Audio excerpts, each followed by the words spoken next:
Hello, hello, beautiful peoples! Hi guys, I'm back again. So, alam niyo na, pag may hawak ako, of course, it's unboxing. So, for today's video, trinay ko lang naman, kasi curiosity killed the cat. Tignan natin kung maganda ba tong Boodle Find. So, this is my second Salamat Shopee unboxing for today. Okay. Let's see. Okay. Well packed, well bubble wrapped. And let's see if it's okay. Akala ko malaking lalagyan to. Or baka nagmadali ako at hindi ko titignan kung anong size niya. Basta, yun na yun. So hindi naman siguro nakaka-disappoint to, no? Oh. Okay. So, ano ba to, guys? I've been craving for green pearls. Okay, green pearls ang gagamitin natin. Baka maano tayo sa community standards. You know the green pearls?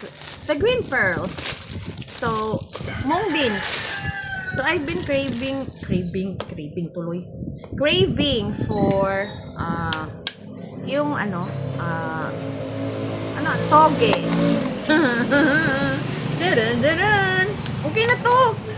Worth it naman kahit maliit. And it costs only 98 pesos. Ay, hindi. No. It's 94. 94 or 96. Basta ganun. So, nakita ko lang, na-curious ko lang at gusto kong gumawa ng DIY. Ang arte. DIY na toge. Kasi nga, syempre, mas maganda pa rin yun. Ikaw yung gumagawa. So, kailangan ko pala tong butasan yung iba kasi hindi siya makikita naman natin ayan hindi siya fully butas. So kailangan nating to para makaano dito yung water. So yun, yung purpose lang nito is magpapagrow ako ng sarili kong toge or tauge or whatever, basta mung beans nga, green pearls nga.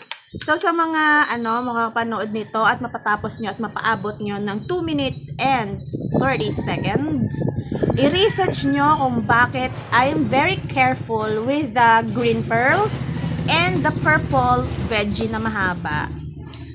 Kasi it's very sensitive, words, yung mga ganyan. May something yan with the community standard. So, as a content creator, you should be very careful kasi kailangan natin ingatan yung ating accounts, especially kapag may CM ka. Our boss and his AI is very, very strict. So, we should be very, very careful with our account. Nag-English? Sorry.